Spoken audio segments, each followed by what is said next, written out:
Hay silencios que gritan. Hay silencios que saben a encierro, a miedo rancio, a años acumulados en cada grieta de los muros. Las paredes de la casa García hablan. Susurran en la oscuridad cuando nadie las escucha. La lluvia afuera, en las calles de Veracruz, golpea el zinc del techo. Es una percusión constante. Pero el temblor que vibra adentro no tiene melodía. Es otra cosa. Un pulso enfermo. Un latido roto que se repitió durante 40 años. Esta es la historia de una familia que aprendió a tragar gritos. Una familia que construyó su propio infierno, ladrillo por ladrillo. Uno de los infiernos mejor guardados de Veracruz. Un secreto enterrado bajo una normalidad de mentira. Yo soy Mateo del Valle. Y esto es Realidad Prohibida. Lo que van a escuchar hoy no es una leyenda urbana. No es ficción. Es la crónica de un horror cotidiano. Un horror invisible para los vecinos, para los maestros, para el mundo. Invisible para todos. Menos para quienes lo vivieron en carne y alma. Si alguna vez has sentido que el secreto puede pesar más que la culpa, si crees que el silencio puede ahogar más que el agua, suscríbete y acompáñame a desenterrar una verdad que quema. Una verdad que se escondió durante 4 décadas tras cortinas viejas y puertas con doble cerradura. La verdad de la familia García. La casa sigue ahí, en la colonia Miguel Alemán, perdida entre calles llenas de charcos, perros flacos y el esqueleto oxidado de un auto. Parece una casa más, humilde, cansada, pero no lo es. Esta casa fue una prisión, un santuario de dolor y una tumba para un alma viva. Aquí vivieron los García, José, el patriarca, un dios silencioso y terrible, Norma, su esposa, la arquitecta de la ceguera voluntaria, y sus 4 hijos, Alfredo, Lucía, Roberta y Mateo. Eran una familia modelo para el exterior, una herida purulenta por dentro. Hoy, uno de ellos ha decidido romper el juramento de silencio que los mantuvo a todos prisioneros. Hoy habla el que vivió enterrado bajo el peso de todos. Por primera vez, después de 40 años de asfixia. Primer plano del rostro de un hombre de mediana edad.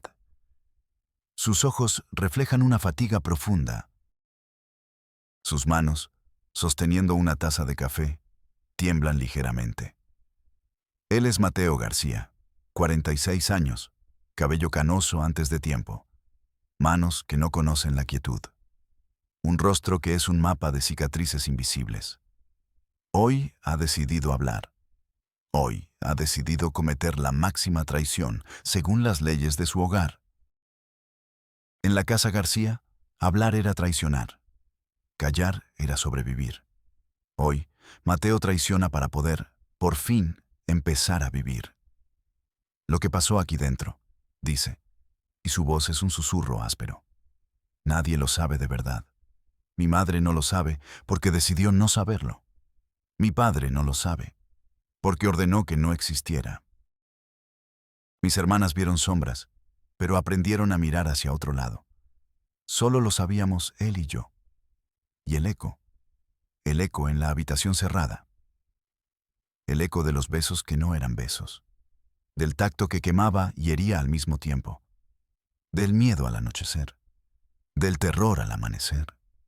40 años guardando un secreto así no es vida. Es un suicidio a cámara lenta. Mateo era el menor, el último, el más vulnerable.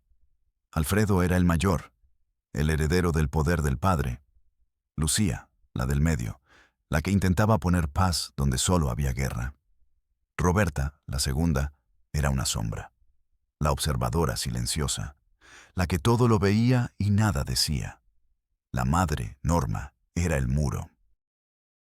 Un muro de rutina y negación.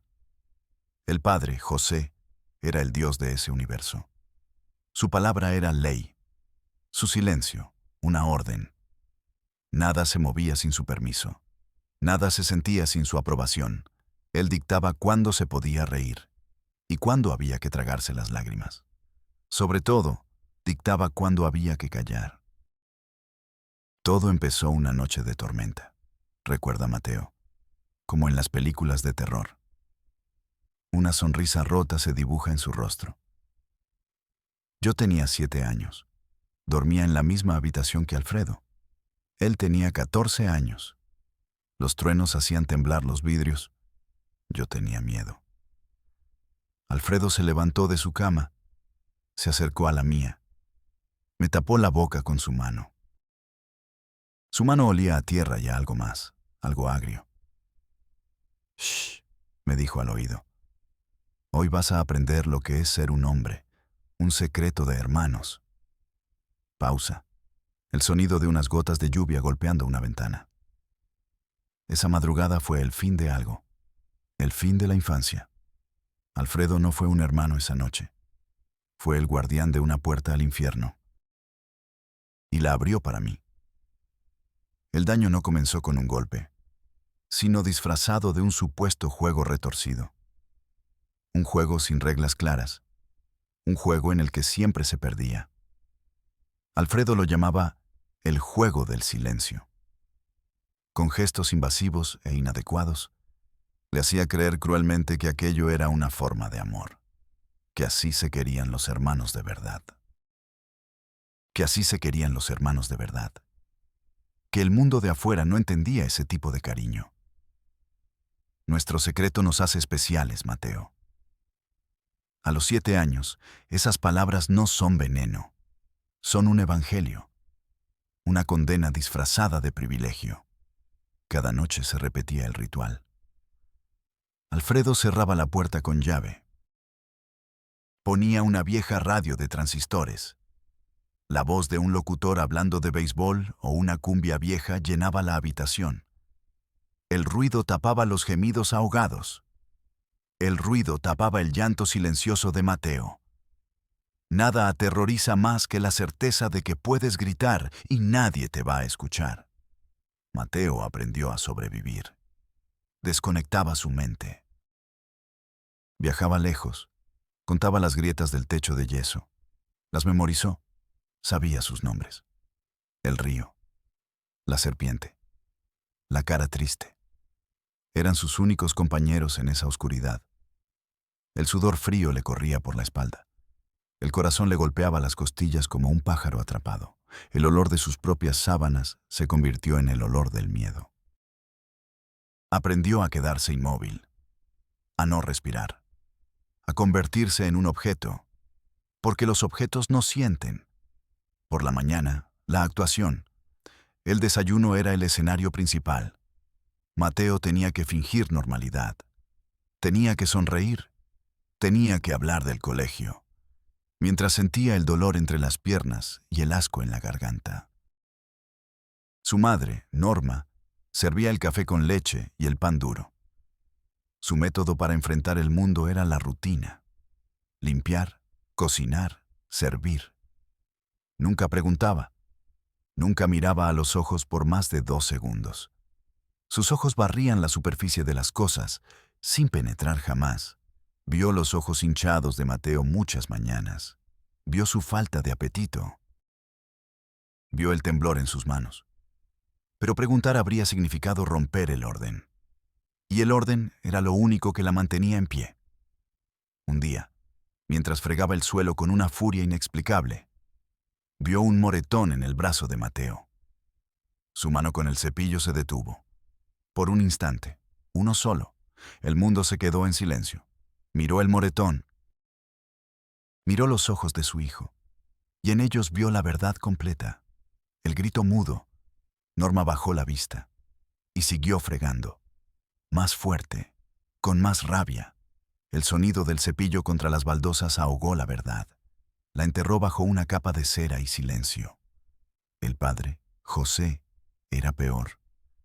Su silencio no era negación, era complicidad activa. Él leía el periódico en la cabecera de la mesa. El periódico era una muralla. Un día, llamó a Mateo al patio trasero. «Ven acá». Esa voz, fría, cortante, la voz del dueño. Mateo fue, con la cabeza gacha. José no lo miró. Miraba una planta seca en una maceta. «Tu hermano me dice que andas de llorón por las noches. En esta casa no hay lugar para maricones. Los hombres se aguantan. ¿Entendido?»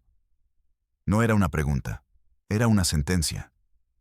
Mateo solo pudo asentir, tragándose el nudo en la garganta. La mano del padre cayó sobre su hombro, pesada, como una losa. «Bien, vuelve adentro». Listo. El pacto estaba sellado. El abusador tenía permiso. La víctima tenía una orden de silencio. Esa fue la única vez que su padre le habló del tema. Fue suficiente. Las hermanas vivían en su propio infierno. Lucía intentaba mediar. «Papá, no le grites tanto». «Alfredo, déjalo en paz». Sus intentos eran débiles. Golpes de agua contra una pared de roca. Pronto aprendió que la paz se compraba con silencio. Roberta era diferente. Roberta sabía. Varias veces abrió la puerta de la habitación por error, o por curiosidad, y vio la escena. Vio la sombra de Alfredo sobre el cuerpo pequeño de Mateo.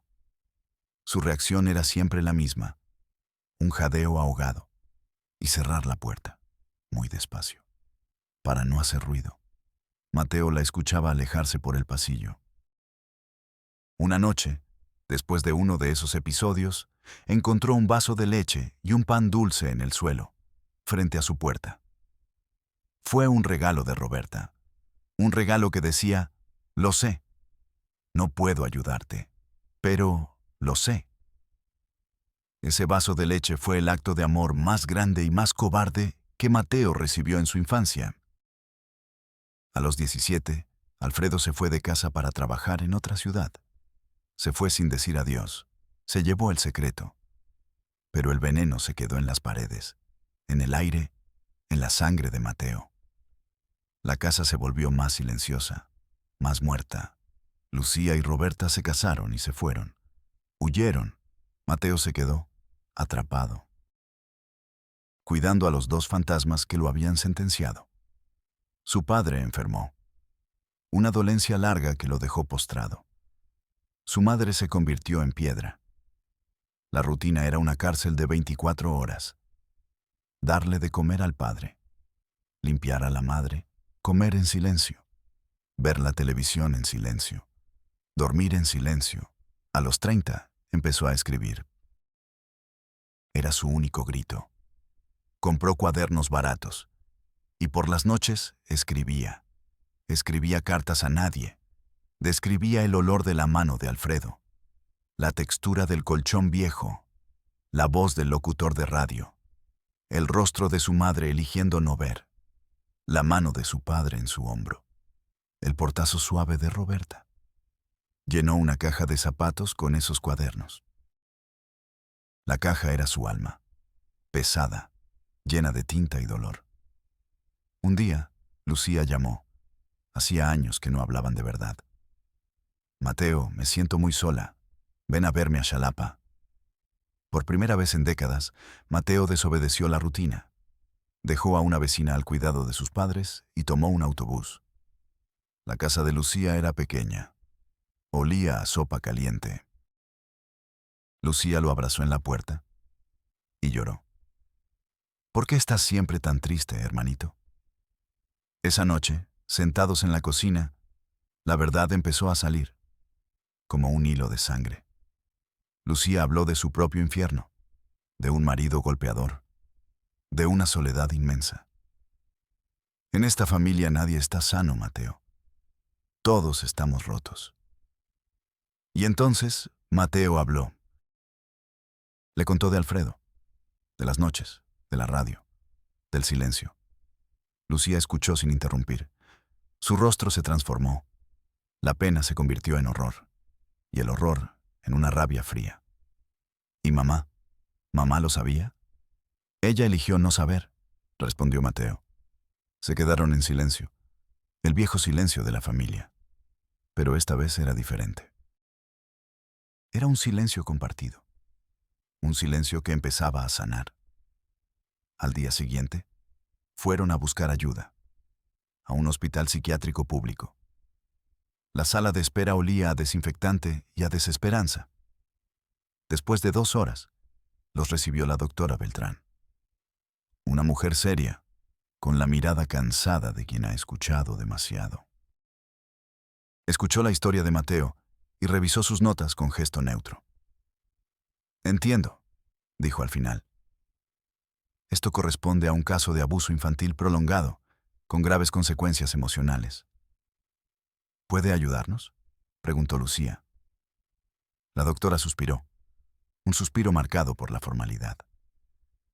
Mi labor consiste en brindar terapia. Para actuar, para generar un reporte oficial, necesitan una denuncia formal ante el Ministerio Público. Sin eso, mis manos están atadas. Son los protocolos. Pero él tiene miedo. Zrenia, exclamó Lucía. Comprendo el miedo, pero el sistema requiere papeles, señorita. Sin una denuncia para nosotros, legalmente, esto no ha ocurrido. Puedo darle una cita para terapia en 3 semanas. Llenen estos formularios. Mateo sintió un frío helado. El sistema no estaba diseñado para proteger a las víctimas, estaba diseñado para protegerse a sí mismo, de la responsabilidad, del trabajo sucio, de la verdad incómoda. Salieron de allí. El mundo parecía más gris. Pero Lucía no se rindió. Lo llevó a una fiscalía especializada en delitos contra la familia. Otro edificio gris. Otro laberinto de pasillos. En la ventanilla, una funcionaria con el rostro agriado por el aburrimiento. ¿Qué se le ofrece? Mateo, empujado por Lucía, explicó su historia. Con la voz temblorosa. La mujer escuchaba mientras tecleaba en su computadora. Ni siquiera lo miró. A ver, joven, dijo sin apartar la vista del monitor. Eso fue hace... ¿cuánto? ¿30, 40 años? Sí. El delito ya prescribió. El código penal de esa época era otro. Necesitaríamos pruebas físicas, reportes médicos, testigos que no sean de su familia. No, yo era un niño. La mujer por fin lo miró. Una mirada vacía, impaciente. Mire, señor García, lamento lo que le pasó, de verdad. Pero ahora esto es un recuerdo doloroso, no un caso penal, es su palabra contra la de su hermano. Hizo una pausa, como si le costara un gran esfuerzo. Si quiere, puede poner la denuncia, es su derecho. Llene el formato 2B y el anexo 4. Declaración de hechos pasados. Pero le soy sincera, esto terminará archivado en 6 meses por falta de elementos para procesar. Es la realidad. ¿Va a querer los formatos? Mateo sintió que el suelo desaparecía. El sistema no buscaba justicia. Buscaba ordenar el horror en carpetas, clasificarlo, archivarlo hasta que se pudriera en el olvido. Sintió una rabia helada. Tomó los papeles. Sí, los quiero. Llenar esos papeles fue el acto más difícil y más liberador de su vida. Cada palabra escrita era un ladrillo que sacaba del muro de su prisión. Entregó los papeles. Nunca recibió una llamada de vuelta. Pero no importaba. La denuncia no era para el sistema, era para él. Era la prueba de que su dolor fue real. Comenzó la terapia. En un grupo de apoyo conoció a otros supervivientes. Hombres y mujeres con los ojos rotos, como él. Escuchó sus historias, de padres, tíos, vecinos, sacerdotes, y por primera vez en su vida, no se sintió un monstruo. No se sintió solo. El dolor, al ser compartido, pesaba un poco menos. Aprendió que la herida nunca se cierra del todo. Es como una cicatriz. Siempre estará ahí. Pero puedes aprender a vivir con ella. Puedes evitar que te defina, que te controle. Un día, En ese grupo, leyó una carta que le escribió al niño de 7 años que fue. Perdóname, leyó, con la voz rota. Perdóname por haber tardado tanto en defenderte. Todos en la sala lloraron. Ese día, Mateo empezó a sanar. La casa de los García sigue ahí. El padre murió. La madre vive en su propio mundo, sin memoria. Alfredo vive en otra ciudad. Tiene su propia familia. Nunca hablaron. Nunca hubo un perdón. Mateo aprendió que el perdón no se pide. A veces ni siquiera se otorga. Simplemente se deja de necesitar. Ahora la casa es de Mateo y Lucía. A veces se sientan juntos en la cocina y hablan, o simplemente callan. Pero es un silencio nuevo, un silencio que ya no es una jaula, es un espacio de paz. El dolor no desaparece, se transforma. La historia de Mateo no es una historia de venganza. Es una historia de supervivencia. Es la prueba de que la voz humana, por más que intenten ahogarla, siempre encuentra una grieta para salir a la luz. Soy Mateo del Valle, y nos vemos en la próxima Realidad Prohibida. Recuerda, el silencio no te protege. El silencio es el cómplice. Habla, soy Mateo del Valle, y nos vemos en la próxima Realidad Prohibida. Recuerda, el silencio no te protege. El silencio es el cómplice. Habla.